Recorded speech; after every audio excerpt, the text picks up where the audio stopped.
My name is Karina Yao. I am Amanda's mom. That's fine. I'm 51 years old. Okay, that's cool.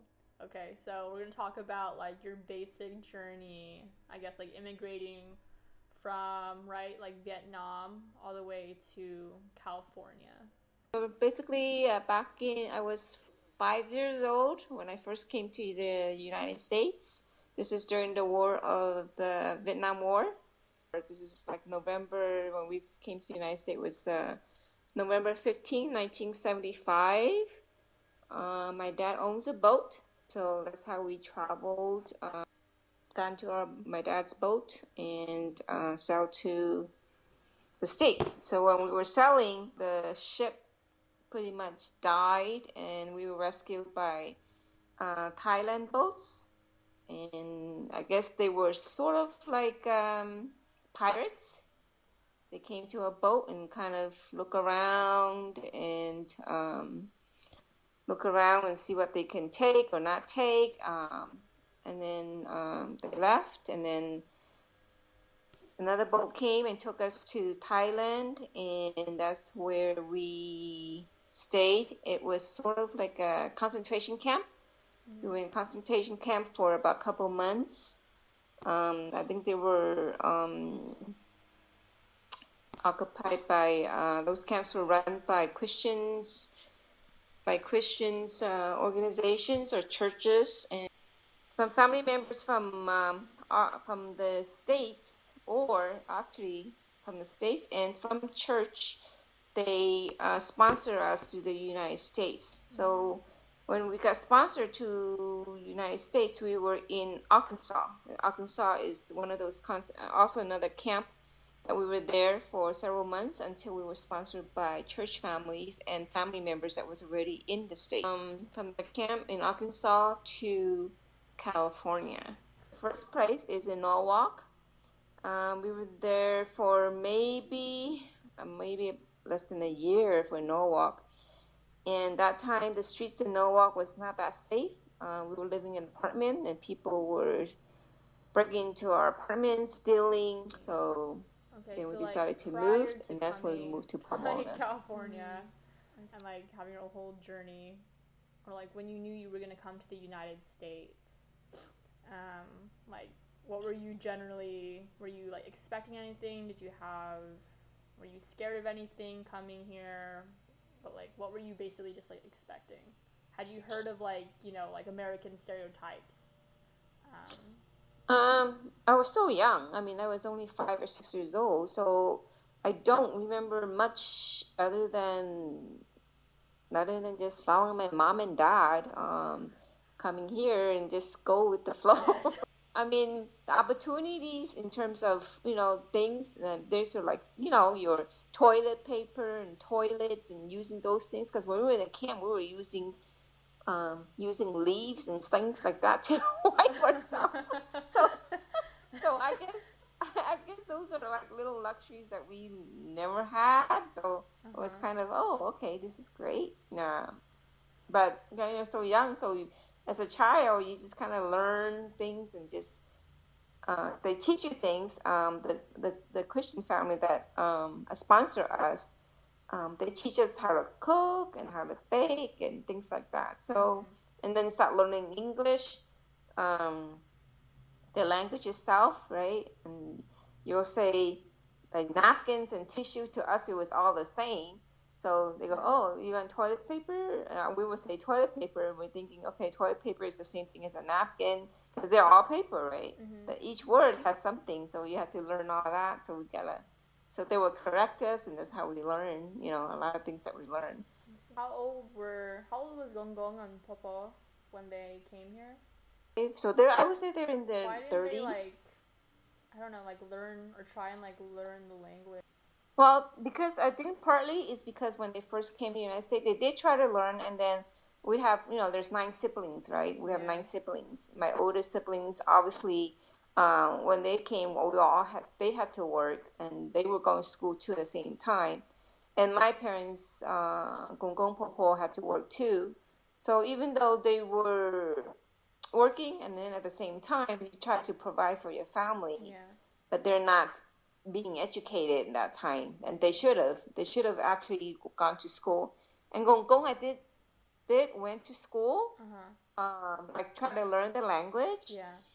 but he was also so focused on providing for the family. Yeah. So his job basically was providing for the family, and he just all he did was just focus on, making Working. money. And his job he went was working in the basically as a farmer. You would consider yourself, I guess, in a way, like an American or like a Californian then, right? Since you've been here for Yeah, so I long, consider right? myself as American. Basically, I was just practically raised here Yeah. from such a young age. Even though you were kind of forced Yeah, to come here. but I still have obviously the tradition of what was taught by my parents and all Yeah. that.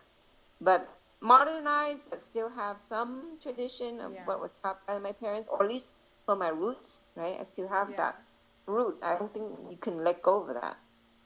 I see. Okay. So then, like, and when you were finally settling in and like just growing up in the United States, and I'm assuming like because the neighborhood you grew up in was like primarily like African American, right, and like Yeah, yeah. Latino, Hispanic. It's more like a poor neighborhood. I mean, it's poor, but then the neighborhood around us was African American and other ethnicity, but within our block was all Chinese. Oh, Like, I see. So there was so like, it's a whole block was all Chinese. were So they basically, we all have like, our own little community uh-huh. within the community. So they were all like immigrants primarily, or they all Yes, come here? yes. So basically, we all pretty much came from the same area. So that's how we all know each other is because we still keep in contact and try to sponsor each other or support each other Oh, I by see. living in the same So they were block. sponsored then concerning like these situations of like police brutality, which is like still something that's like continuing today, obviously, Yeah. and it's a lot more like popularized in the media. Hmm. Like in California specifically, because we have like these neighborhoods you talk about, like Compton, like Inglewood, right? I Yeah, guess like yeah. with you and like Norwalk, do you think like these situations, gang violence, police brutality, have like gotten better or worse? What do you think? In like comparison to how you or to when you were like growing up? Range of it from police brutality is probably not as severe, I would say, versus then versus now. Mm-hmm. You don't hear as much during that time. During those time, it's like it's less in terms of okay, it's just kids be kids or gangs be gangs, and they're just playing around. Yeah. But now that they nowadays, if they catch you and you're not complying, then they probably might use force. I see. And there's more factors that are involved now because you have more drugs, more guns, right? All Mm-hmm. those are more involved now versus then that I don't see as much. Then they use more physical hand, and you know what I mean? With like you yourself being an immigrant and Hmm. you yourself like residing in California and having to deal with like all these problems of this overpopulation like blowback, what do you think of the possibility that there will be limits placed on immigration to California and in a broader sense like the US, you know? I can understand. Obviously, the population here has grown. The Mm-hmm. housing crisis has gotten worse, and they're building more and more houses. I mean, just even here, living here, I live in Rancho Cucamonga. Even here, when we first moved here, it was 1985, 1995 when we first got married. Mm-hmm. And the 210 freeway was not there, and all these other stuff were not there. Going to the freeway only takes like 5 minutes, and now it takes at least 10 to 15 minutes just to get on the freeway. I see. So obviously, I've seen the growth Uh-huh. in the cities, and the crime has risen everywhere else. And then with all these issues on immigration, um, that obviously has gone crazy Mm-hmm. with the border and the Mexico and all that stuff. Um, because the opportunities here and during the time that we came, Mm-hmm. um, the laws were not as, I guess, strict. Mm-hmm. Um, they were able to help the immigrants here that come, Mm-hmm. and I guess population during that time was not that crazy. So now that has changed that. I mean, I would say the state do or the countries does should have some type of limitation, or else it might get overcrowded, and you have the whole situation of people, crime increasing and things like that Yeah. too with that type of environment. Mm-hmm. If you maybe been here for how many years, then it might be okay to stay, and if you just newly coming, maybe they should limit it and don't Yeah, do that. I You know what I mean? see. And coming to California, are there things that you wish you had known about before coming here? Or to the US, I guess. Uh, no, I think more of if more exposure to other, because I guess when we first came to the United States, we got programs that will help us to get us on our feet and until we can be on our feet by ourselves. Uh-huh. I guess we were not. I wish I could have gotten more exposure to other programs I I can get see. into. More skills I can like get my parents into, Uh-huh. and you know what I mean, so that they can be a little bit more well off in terms of their education and their skills and stuff like that. Mm-hmm. I see. So like when you were also like growing up, I guess like going kind of back, you were like, everyone. It sounds like everyone was like basically working, Yeah, stuff like that. So were you like helping to? I mean, assuming in like not just like monetarily, but like helping to like contribute to the household. Like what else, or what would your yeah. mom basically do? Yeah, basically, the older took care of the younger, just pass on and going that way. And Mm-hmm. I'm like the fifth in the family in the middle. And now we take care of the younger ones and take them to school and things like that. So Yeah.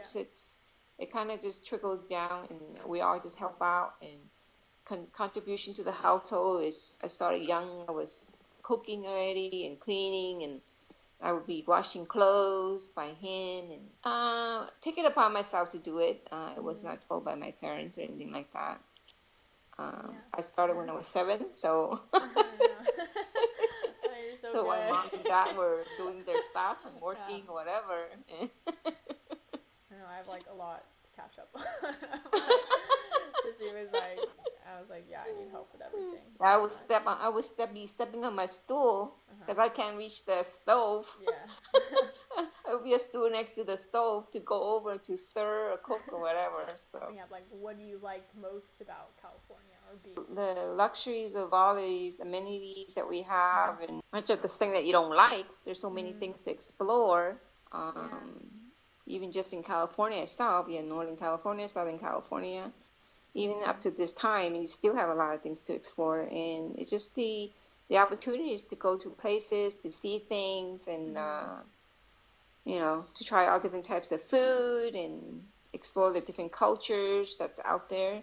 You have different Mexican food and Mediterranean food, and so Yeah, to me, it's fun. in terms of like growing up here, how do you think, like with the state specifically, how do you think like that it's like shaped you being here? Me, I think like growing up in Southern California, being surrounded by like so many different races and so many different ethnicities, I think that's made me more, in a way, like empathetic of like an understanding of like other cultures. As Yeah, like if I it's was like, more open-minded uh and huh, more compassion and more forgiving, and you try to see their side point of the view and things um, of what people go through. mm-hmm, I'm assuming it's the same for others at the other states, yeah, but then some other states, I would say they're more close-minded in certain areas, yeah, right? You have people that are more view only particularly in one way because maybe also it's how they're brought up. So, mm-hmm, or maybe they've never been exposed to certain things. So, as far as California is concerned, I think you have the vast majority of so many things that's being out there, media, you know. So I think California is pretty much the driving state for all the a other lot of states. things, yeah. That's the end of Oh, this interview podcast kind of thing. Okay. cool. All right. Thank you for talking with me. And you want to say bye? Okay. All Okay. right. Thank you, Amanda, for the interview. Yeah. All right. Okay. Bye.